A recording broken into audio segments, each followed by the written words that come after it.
మన భారతదేశంలో జరిగినటువంటి ఎన్నికలకు సంబంధించి ఇప్పటికీ అనేక మందికి అనేక రకాల అనుమానాలు ఉన్నాయి. నిజంగానే ప్రజలు ఓట్లు వేసి గెలిచినటువంటి ప్రభుత్వాలు అవి అధికారంలోకి వచ్చినటువంటి ప్రభుత్వాలా, లేకపోతే మరి ఏదైతే చర్చ జరుగుతోందో ఈవీఎంల ద్వారానే ఇప్పుడున్నటువంటి ప్రభుత్వాలు అధికారంలోకి వచ్చాయని చెప్పి ఏదైతే చర్చ జరుగుతోందో అది నిజమా అనే దానికి ఇప్పటికీ కూడా వాళ్ళ అధికారంలోకి వచ్చి 7 నెలల కాలం అవుతున్నప్పటికీ కూడా వాటికి సంబంధించి ఇంకా చర్చ జరుగుతూనే ఉంది.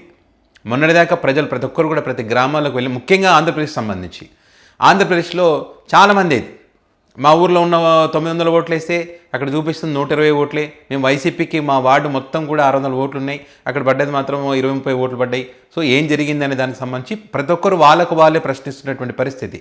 కానీ ఏమంటారు, అరణ్య రోదన అని చెప్పి ఆ రకం ఉందంతే. వాళ్ళు ఎవరెన్ని క్వశ్చన్ చేసినా ఏమైనా మా ఓట్లు అని అడిగినా కూడా చివరికి పొలిటీషియన్స్ వీళ్ళంతా కూడా, అంటే ఎన్నికల్లో పోటీ చేసినటువంటి వాళ్ళు కోర్టులకు వెళ్ళినా కూడా న్యాయం జరిగినటువంటి పరిస్థితి. ఈ ఎలక్షన్ కమిషన్ కూడా వీళ్ళు కూడా ఇక్కడ ఏం ఫ్రాడ్ జరగలేదు, అన్ని నిబంధనలకు అనుగుణంగానే మేము ఎలక్షన్ నిర్వహించామని చెప్పి అక్కడ మరి వివిప్యాట్లలో కానీ ఈవీఎంలలో కానీ బ్యాటరీలకు సంబంధించి కూడా మరి వాళ్ళు వెరిఫికేషన్ చేయాలి, క్లారిటీ ఇవ్వాలంటే కూడా ఇచ్చే పరిస్థితి లేదు.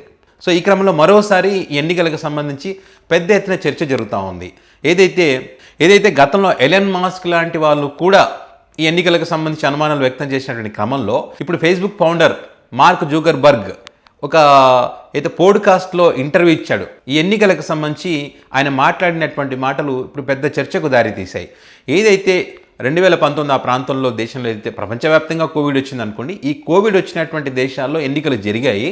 అయితే ఈ ఎన్నికల్లో తప్పుడు సమాచారాన్ని ఇచ్చారు. చాలామంది ఆ కోవిడ్ వల్ల నష్టం జరిగినటువంటి పరిస్థితులు ఉండి ప్రాణాలు కోల్పోయినటువంటి ఉన్నప్పటికీ కూడా తప్పుడు సమాచారం ఇవ్వడం జరిగింది. ప్రజలు కూడా ఈ ప్రభుత్వాల మీద అసంతృప్తితో ఉన్నారు, ఇంక్లూడింగ్ ఇండియా, అంటే భారతదేశంలో జరిగినటువంటి ఎన్నికలకు సంబంధించి కూడా అసంతృప్తితో ఉన్నారు. సో వీళ్ళందరూ కూడా ఎలక్షన్స్లో ఓడిపోయారు అనే విధంగా ఆయన మాట్లాడడం జరిగింది. సో ఆయన మాట్లాడినటువంటి దాని ప్రకారము ఇండియాలో మరి ఎన్డీఏ అలయన్స్ అధికారులకు రాకూడదు కదా, మరి అధికారంలోకి వచ్చిందంటే దాని అర్థం ఏంటి?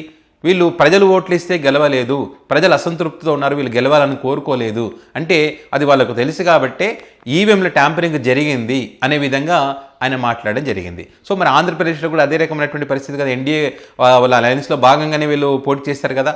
మరి ఇక్కడ ముఖ్యంగా దేశం మొత్తం పక్కన పెడితే ఈ ఆంధ్రప్రదేశ్కు సంబంధించి కోవిడ్ సమయంలో జగన్మోహన్ రెడ్డి తీసుకున్నటువంటి నిర్ణయాలు కానీ, ప్రజలకు ఇబ్బంది కలగకుండా వాళ్ళు చేసినటువంటి సేవలు కానీ, ఈ వాలంటీర్ వ్యవస్థ ద్వారా వాళ్ళ దగ్గరికి వెళ్ళి వాళ్ళ సమస్యలు కనుక్కొని వాలంటీర్లు కూడా ప్రాణాలకు తెగించి వాళ్ళు సేవలు చేశారు. ఎవరు ఒప్పుకున్నా ఒప్పుకోకపోయినా ఇది నిజం.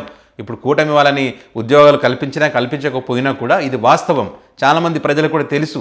ఎందుకంటే తల్లిదండ్రులు, పిల్లలు ఎవరో ఒకరి దగ్గరికి పోవాలన్నా భయపడుతున్న క్రమంలో వాళ్ళ ఇంట్లోకి వెళ్ళి వాళ్ళకి మెడిసిన్ ఇచ్చి వాళ్ళకి కావాల్సినటువంటి సరుకులు అందజేసి వాళ్ళ బాగోగులు తెలుసుకొని వాళ్ళకి ఎవరికైనా ఇబ్బంది అయితే వాళ్ళ ఆసుపత్రికి తరలించి మరి అక్కడి నుంచి ఇంటికి తీసుకొచ్చేటువంటి కార్యక్రమం కానీ, ప్రభుత్వం దృష్టికి తీసుకుపోయేటువంటి కార్యక్రమాలు కానీ ఇవన్నీ కూడా అద్భుతంగా పనిచేశారు వాళ్ళు. పైగా నగదు బదిలీ ప్రజలకు ఇవ్వడం ద్వారా అలాంటి టైంలో కూడా ఆర్థిక వ్యవస్థను పటిష్టపరిచినటువంటి పరిస్థితి.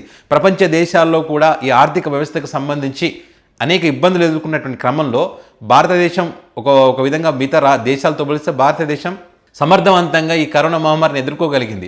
ఆంధ్రప్రదేశ్లో కూడా అదే రకంగా సమర్థవంతంగా ఎదుర్కోగలిగింది. ఆ టైంలో కనుక వేరే ప్రభుత్వాలు ఉంటే కనుక వేరే రకంగా దోచుకొని ఉండే ఈ ప్రజల పేరు చెప్పని కూడా పెద్ద ఎత్తున చర్చ కూడా జరిగింది. జగన్మోహన్ రెడ్డికి ఎక్స్పీరియన్స్ లేదన్న చాలామంది మేధావులందరూ కూడా జగన్మోహన్ రెడ్డి ఆ టైంలో తీసుకునేటువంటి నిర్ణయాల కారణంగా ప్రతి ఒక్కరు కూడా జగన్మోహన్ రెడ్డి పాలనకు సంబంధించి అందరు మేధావులంతా కూడా ఆయనను పొగిడినటువంటి పరిస్థితి. ఎందుకంటే ఆ రకమైన నిర్ణయాలు తీసుకున్నారు. అనేక మంది మేధావులు, రాజకీయ విశ్లేషకులు, పార్టీ లీడర్సు, ఇతర పార్టీ నాయకులు వాళ్ళందరూ కూడా ఖచ్చితంగా జగన్మోహన్ రెడ్డి నిర్ణయాలు అద్భుతంగా పనిచేస్తాయని చెప్పి కూడా పొగిడినటువంటి వాళ్ళే. సో ఆ రకంగా అద్భుతంగా పనిచేసినటువంటి జగన్మోహన్ రెడ్డి, పైగా వాళ్ళు ఇచ్చినటువంటి హామీలకు సంబంధించి 99% పూర్తి చేసినటువంటి జగన్మోహన్ రెడ్డి మరి ఇన్ని అమలు చేసినా కూడా అయితే హామీలు ఇచ్చారో ఆ అన్ని హామీలు ఇచ్చి ఓడిపోయిన ఏకైక ముఖ్యమంత్రి, ఏకైక వ్యక్తి ఎవరైనా ఉన్నారంటే అది జగన్మోహన్ రెడ్డి అనేటువంటి చర్చ కూడా జరిగింది. వాళ్ళు కరోనా రీజన్ ఇంకో రీజన్ అయితే వాళ్ళు పథకాలు ఇవ్వకుండా అయితే ఆపలేదు కదా, ఖచ్చితంగా అమలు చేశారు కదా. వాళ్ళకు ఉన్నటువంటి 5 సంవత్సరాల పీరియడ్లో ఆ 2 సంవత్సరాలు కరోనాకు పోతే స్టార్టింగ్లో 1 సంవత్సరం వాళ్ళకు సెట్ అవ్వడానికి టైం పట్టింది. వీళ్ళు ఏమంటారు, జగన్మోహన్ రెడ్డి అప్పుడు పథకాలు ఇవ్వడానికి టైం తీసుకున్నారు కదా, మేము లేట్ చేస్తే మీకు ఎందుకు నష్టం అన్నారు. జగన్మోహన్ రెడ్డి కొత్త పథకాలు తీసుకొచ్చారు. ఇప్పుడు మీరు ఉన్న పథకాలను అమలు చేయడానికి మీరు టైం తీసుకుంటున్నారు. జగన్మోహన్ రెడ్డి కరోనా టైంలో కూడా పథకాలు అమలు చేశారు. మీరు ఇప్పుడు ఏది లేకపోయినా కూడా వారం వారం అప్పులు చేస్తున్నా కూడా మీరు అమలు చేయలేగినటువంటి పరిస్థితి ఉంది. సో అలాంటి పరిపాలన జగన్మోహన్ రెడ్డి అందించినటువంటి క్రమంలో అసలు ఓడిపోవడానికి ఛాన్సే లేదనేటువంటిది చాలామంది ప్రజల యొక్క అభిప్రాయం. ఇలాంటి ఎలన్ మాస్క్లు కానీ, మార్క్ జూకర్బర్గ్లు కానీ, ఇంకా అనేక మంది జాతీయ స్థాయి నాయకులు కానీ వీళ్ళందరూ కూడా అభిప్రాయపడేటువంటి పరిస్థితి ఉంది. సో ఓవరాల్గా ఎన్నికలకు సంబంధించి ఇంక్లూడింగ్ ఆంధ్రప్రదేశ్ ఎన్నికలకు సంబంధించి కూడా మరి ఎట్లా ఓడిపోయారంటే ఈవీఎంల మహిమ. 12% తేడా వచ్చినటువంటి పరిస్థితి కదా. ఆ కౌంటింగ్ జరిగిన రోజుకి, వాళ్ళు అఫీషియల్గా వెల్లడించిన రోజుకి, ఓటింగ్ జరిగిన రోజుకి చాలా తేడా వచ్చింది కదా. అనేక నియోజకవర్గాలు, హిందూపురంలో అయితే మరీ దారుణం. వాళ్ళ వార్డుకు సంబంధించి ప్రజలే స్వయంగా చెప్పినటువంటి పరిస్థితి. చాలామందిని ఎలక్షన్స్ తర్వాత చాలామందిని అడిగితే మీ ప్రాంతంలో ఏ కారణాల చేత మీరు ఓడిపోయారంటే మీరేమి కారణాలు ఏంది రే బాబు, మేము వైసీపీ పార్టీకే ఓట్లు వేసాం మేమని చెప్పినటువంటి పరిస్థితి. అనేక మంది సర్వే సమస్యలు కూడా ఇప్పటికీ వాళ్ళు అర్థం కానటువంటి పరిస్థితి. ఇంత పెద్ద పెద్ద టీములు పెట్టుకొని ఇంతమందిని మేము గ్రౌండ్ లెవెల్లో పంపించి అభిప్రాయాలు సేకరిస్తే ఎక్కడ ఫెయిల్యూర్ అయ్యాం? ఎప్పుడు కూడా మీరు ఫెయిల్యూర్ కాలేదు. ఒకవేళ ఫెయిల్యూర్ అయితే 15-25 సీట్లు లేదా 30 సీట్లు డిఫరెన్స్ రావాలి. కానీ ఇంత దారుణమైనటువంటి పరిస్థితి ఎట్లా వస్తుంది? అది కూడా ముందే వాళ్ళు చెప్పినట్టు జగన్మోహన్ రెడ్డికి 10-11-15 సీట్లు కూడా రావని ఏదైతే చెప్పారో ఎలక్షన్స్కి ముందు, అదే యాజిటీజ్గా ఎట్లా వచ్చినాయి? ప్రతిపక్ష హోదా లేకుండా మనం చేస్తామని చెప్పారు, అదే రకంగా వచ్చింది. ఇట్లా అసలు ఎవరు తెలియనటువంటి వ్యక్తులు కూడా ఆ ఎన్నికల్లో భారీ మెజారిటీతో గెలిచినటువంటి పరిస్థితి. అసలు విచిత్రం. వాళ్ళ ఆ నియోజకవర్గాలు తిరిగింది లేదు, ప్రజా సమస్యలు తెలుసుకున్నది లేదు, ఏది లేకపోయినా కూడా ఏ రకంగా గెలిచారనేటువంటి అనేక అనుమానాలు ఉన్నాయి. ఆ అనుమానాలను నివృత్తి చేయాల్సింది ఎవరు? Election commission. ఎలక్షన్ కమిషన్ ఏమంటది? మాకు ఇచ్చినటువంటి ఈవీఎంలను మేము వాడాం, ఇక్కడ మిస్ అయినటువంటి ఈవీఎంల గురించి మాకు తెలియదు, మేము సమర్థవంతంగా పనిచేశాం అని చెప్పి వాళ్ళు అంటూ ఉన్నారు. సో దీనికి ఆధారాలు లేవు. చాలామంది మన వేమూరి హరికృష్ణ సంథింగ్ ఏదో పేరు ఉంటుంది, ఆ వ్యక్తి కూడా ఇది ట్యాంపరింగ్ చేయొచ్చు నేను నిరూపిస్తాను కూడా చెప్పారు. మరి దానికి సంబంధించి కూడా వాళ్ళు ఎట్లా చేస్తారనేది ఒక క్లారిటీ చూపిస్తే అసలు ట్యాంపరింగ్ చేయడం అసాధ్యం అని చెప్తా ఉన్నారు కదా, ఆ వ్యక్తి చేయొచ్చు అని అంటా ఉన్నాడు కదా. దానికి సంబంధించి ప్రజలకు చూపిస్తే ఉన్నటువంటి అనుమానాలకు ఒక క్లారిటీ వచ్చే అవకాశం ఉంటుంది కదా. మరి ఎందుకు చేయట్లేదు అది అర్థం కాదు. సో ఈ రకంగా ఈయన చేసినటువంటి వ్యాఖ్యలు మరోసారి ఎన్నికలకు సంబంధించి చర్చ జరుగుతూ ఉంది. ఎన్డీఏ కూటమి కూడా దేశంలో అధికారులకు రాలేదు, అది ఓడిపోయింది. 2024 ఎన్నికల్లో వైసీపీ పార్టీ గెలిచినట్టే లెక్క. సో వీళ్ళు ఈవీఎం ద్వారా గెలిచారనే విధంగానే ఇప్పుడు చర్చ, గెలిచారనే విధంగానే ఆయన మాట్లాడినటువంటి మాటలు. దానికి సంబంధించి బీజేపీ పార్టీ కూడా కౌంటర్ ఇచ్చే ప్రయత్నం చేస్తుంది. ఇప్పటికీ వాళ్ళకు సామాన్లు కూడా పంపించేటువంటి ఆలోచన చేస్తున్నామని చెప్పి ఎంపీలు వాళ్ళంతా బీజేపీ పార్టీ ఎంపీలు కూడా చెప్తా ఉన్నారు. ఎందుకంటే నరేంద్ర మోదీ అద్భుతంగా పాలన అందించారు.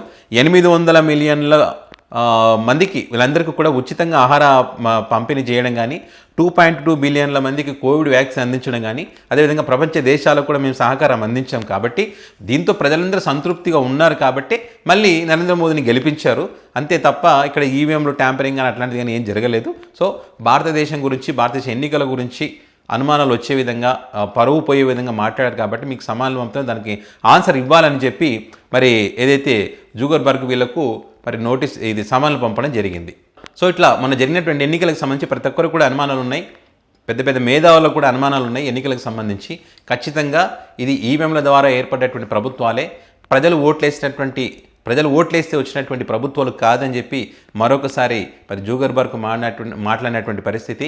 సో చూడాలి, ఇంతమంది మాట్లాడుతూ ఉంటే, ఇంత చర్చ జరుగుతూ ఉంటే, ప్రజలకు ఎన్ని అనుమానాలు వస్తూ ఉన్నప్పుడు మరి ఈ ఈవీఎంల విషయం పక్కన పెట్టి, ఈవీఎంలతో ఎన్నికలు కాకోకుండా మరి పేపర్ బ్యాలెట్ పద్ధతి గతంలో ఏ రకమైనటువంటి పద్ధతి ఉందో ఆ పద్ధతిలో ఎలక్షన్ జరపడానికి వచ్చినటువంటి నష్టం ఏంటి అనేటువంటిది కూడా ప్రజలు ప్రశ్నిస్తూ ఉన్నారు. ఈవీఎంలు అయితేనే ట్యాంపరింగ్ చేయడానికి ఛాన్స్ ఉంటుంది. కాబట్టి అందులో భాగంగానే ముఖ్యంగా ఆంధ్రప్రదేశ్కి సంబంధించి ఇంకొక 20 సంవత్సరాల పాటు చంద్రబాబు నాయుడు గారి ఆధ్వర్యంలో ఆయన ముఖ్యమంత్రిగా ఉంటే ఆయన ఆధ్వర్యంలో మేము పనిచేయాలని చెప్పి కోరుకుంటామని చెప్పి పవన్ కళ్యాణ్ గారు ఏదైతే చెప్పారో, సో వాళ్ళు మాటలు బట్టి, ఇంకా ఇతర దేశంలో అనేక మంది రాజకీయ నాయకులు మాట్లాడుతున్నటువంటి మాటలను బట్టి ఈ ఈవీఎంల ద్వారానే ఎలక్షన్ జరిపేటువంటి అవకాశం ఉంటుంది. ఈ జరుపుతున్న ప్రజాస్వామ్యాన్ని కూని చేసేటువంటి పరిస్థితులు కనిపిస్తూ ఉన్నాయని చెప్పి చాలామంది అభిప్రాయపడతా ఉన్నారు. సో దీనిపైన మీ అభిప్రాయాన్ని కామెంట్ రూపంలో పెట్టండి.